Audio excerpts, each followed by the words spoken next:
Ja, hallo und herzlich willkommen zurück zu 911 Scales. Willkommen im Showroom hier vom Porsche Zentrum Mannheim im Erdgeschoss. Ein Video, was jetzt mal ein bisschen anders sein wird, denn ja, Laura, wir haben schon ein bisschen besondere Fahrzeuge dabei, richtig? Ja, definitiv. Wir haben heute zwei Fahrzeuge aus der Porsche Motorsportabteilung. Wir haben einen GT3 und einen GT3 RS. Zwei super besondere Fahrzeuge. Bei den beiden Modellen können wir leider keine Probefahrt anbieten, generell, weil sie einfach super hochmotorisiert sind. Aber dafür zeigt euch Michael heute alle Details im Video hier im Showroom.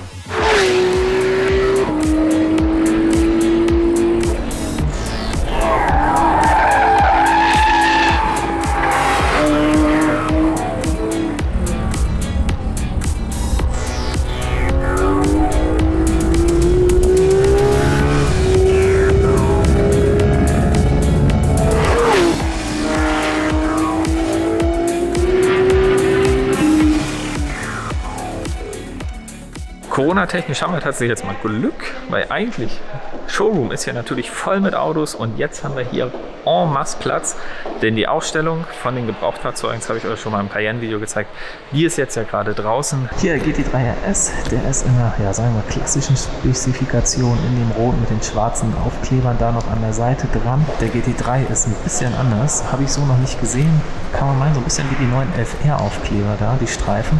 Ja, powertechnisch sind die Fahrzeuge sehr ähnlich, haben beide den Motor aus dem GT3 Cup mit 4 Liter Hubraum, Saugmotor natürlich, wie sich gehört für den GT3. Der GT3 hat 500 PS mit 460 Newtonmeter Drehmoment und der GT3 RS hat ein bisschen mehr, 520 PS mit 470 Newtonmeter.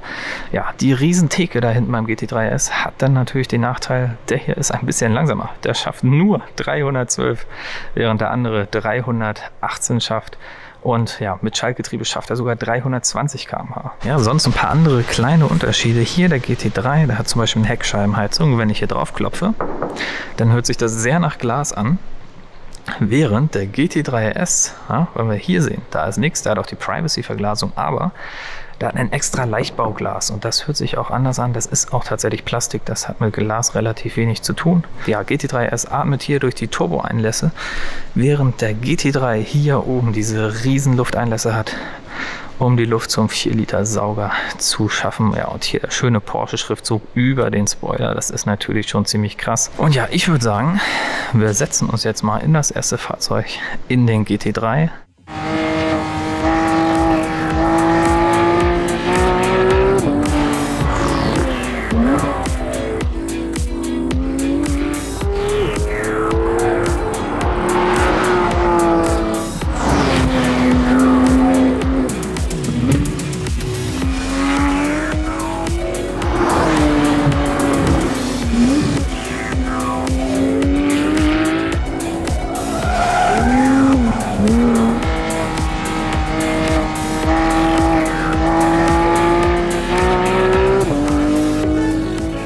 Also wenn euch solche Videos gefallen, die wir hier drehen im Porsche Zentrum Mannheim, lasst gerne mal einen Daumen oben da und ja, überlegt euch auch, ob ihr abonnieren wollt, würde mich sehr freuen.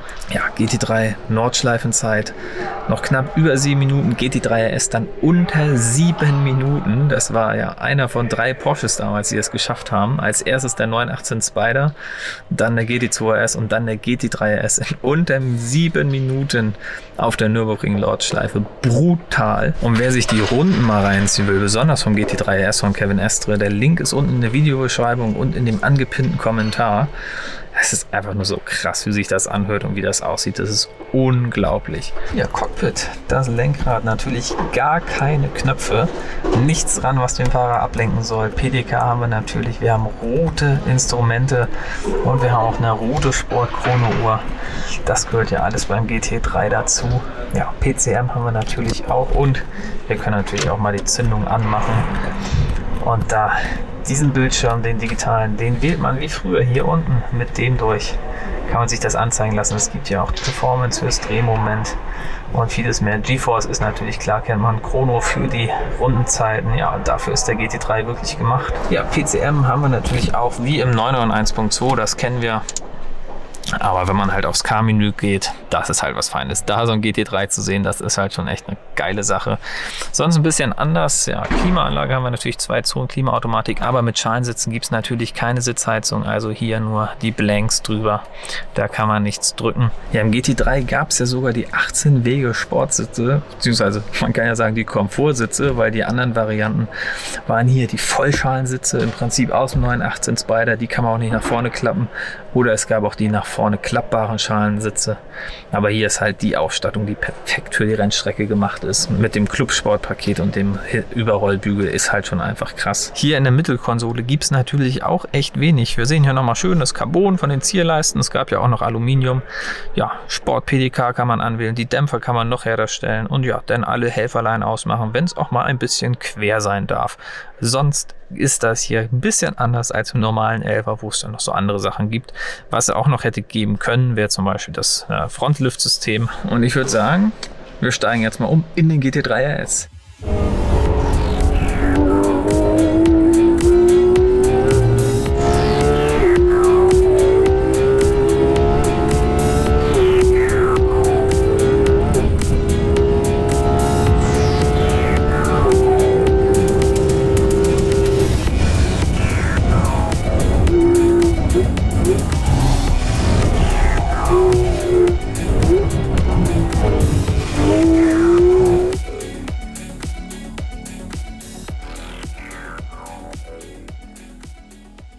Ja, hier das Herzstück, 4 Liter GT3 RS. Man sieht natürlich wenig, wie das immer ist beim 11er, aber es ist alles schön aus Carbon gemacht und hier ist auch alles auf Gewicht sparen. Hier gibt es keine Hydraulik, die das hält, sondern nur diesen kleinen Plastikclip, der den ganzen Heckflügel oben hält.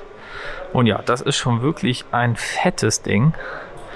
Wenn man das hier so sieht, wenn das hochgeklappt ist, riesengroßes Teil. Ja, Flüssigkeiten kann man hier auch nachfüllen. Aber sonst sieht man von dem Herzstück, dem 4 Liter Saugmotor mit 520 PS, der unheimlich gut klingt. Da sieht man wirklich ganz wenig. Ja, beim GT3 sieht das natürlich ein bisschen anders aus. Da muss die Luft ja von hier kommen, in den Motor direkt rein. Und ja, aber auch sonst hier natürlich alles in Carbon. Hier oben haben wir das auch in Carbon. Das ist Solar lackiert. Das ist halt einfach so unglaublich krass, diese Autos. Dritte Bremsleuchte haben wir unter dem Spoiler beim GT3. Beim GT3 RS ist die ja auf dem Motordeckel. Aber auch hier ist halt einfach ein Riesending. Ja, eine Sache beim GT3 RS, die auch noch anders ist als beim normalen GT3.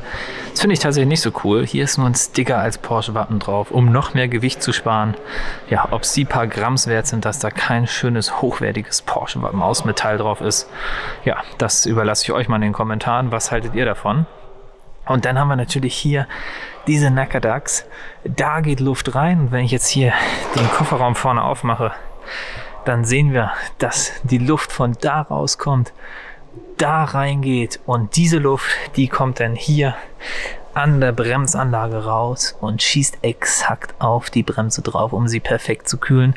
Und das ist wirklich ein baulicher, riesengroßer baulicher Unterschied zum GT3. Ja, sonst Kofferraum ist jetzt auch beim GT3 RS nicht besonders spannend, aber das hier war ja als erstes neu beim GT2 RS. Und ich bin gespannt, ob das jetzt auch beim neuen 992 GT3 der Fall sein wird, ob das da auch wieder eingeführt wird. Ja, und dann gibt es natürlich hier noch die Luftauslässe über den Fronträdern und die sind halt so geil, die Räder hier mit Michelin Sport Cup Tools drauf. Ja, da ist wenig Profil, oder Leute? Was meint ihr? Das ist halt alles auf Grip ausgelegt und die Bremsanlage ist natürlich auch massiv. 380 80 mm vorne und hinten, 6 Kolben vorne, 4 Kolben hinten. Und ja, diese Luftauslässe, ich finde die so geil. Das ist so viel aggressiver, als was beim GT3 ist. Und die sind natürlich kein Gimmick, ne? Also die Luft geht da durch, wird dann rausgegeben. Hier sieht man meine Finger durch. Und ja, die gab es auch in Carbon und im Interieur finde ich die auch geil, weil wenn man drinnen sitzt im Auto, dann sieht man die, wenn man rausguckt, über den Frontschwellern. Das ist schon wirklich eine geile Sache. Tankdeckel direkt dahinter. Und hier auch schön den Exclusive-Tankdeckel, den aus Aluminium. Ja, kann man machen, ist natürlich wieder ein bisschen mehr Gewicht, aber ich glaube, das interessiert die Leute herzlich wenig. Aber ja, es ist schon einfach ein krasses Ding. Dann hier über den Hinterrädern 21 Zoll 325 mm Schlappen.